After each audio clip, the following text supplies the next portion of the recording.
Sending the broadcast message on WhatsApp. From the dashboard, go to Connect and click on WhatsApp Media Blocks. Create a new media block.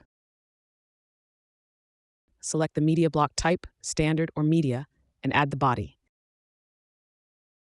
Name the template, go to the next page, and save it. Now go to Connect again and click on WhatsApp Broadcast. Select the message template and user segment and upload the file and media. Now add the body variable and send the message. You can check that your users get the broadcast message. After that, go to the broadcast report in WhatsApp Connect. Here you can check about your broadcast status. Go to Connect, click on WhatsApp, and tap on a single message.